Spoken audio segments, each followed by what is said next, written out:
We're going to start off with a review of the primary environmental stressors, starting off with air temperature. So when ambient temperature or air temperature is greater than skin temperature, then the body can no longer lose heat via convection or radiation. So this is important. And this is where not only is the ability to cool dampened, but also there is passive heat stress in the body. So this is something that you will notably experience in a sauna or on a really hot day where the body is actually warming you up. So high air temperature elevates skin blood flow demand, and this is going to result in the cardiovascular and the systemic responses we talked about in the previous module. Humidity is another very important variable, and it determines how effectively evaporative cooling can occur. So at low relative humidity in dry environments, sweat evaporates really, really easily and efficiently. So that makes sweating a very good mechanism for cooling. However, in really high humidity environments, sweat accumulates on the skin. It does not evaporate as readily, and therefore the effect of cooling via sweating is significantly hampered. So at the same air temperature, there are very different cooling and heating profiles based on humidity. Obviously, high humidity, high heat creates a much greater physiological burden. So when humidity is high, even moderate intensity activity can lead to dangerous heat accumulation, especially since metabolic heat production is the primary driver of heat accumulation in the body.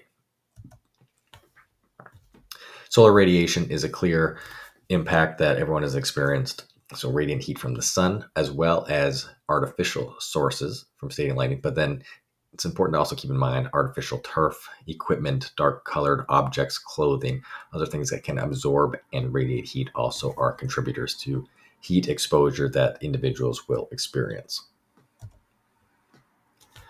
Now, those training or competing under direct sunlight will experience higher core temperatures and faster fatigue.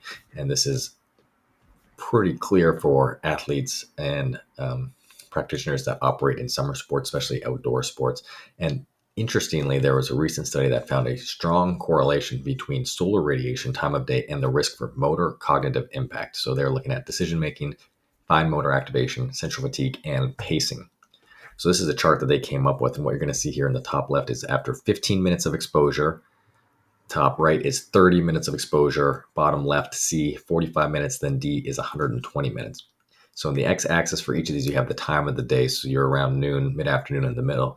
But quite incredibly, even with just 30 minutes of exposure, there's already significant impact, in red being high impact, green being no impact on motor cognitive performance due to solar radiation.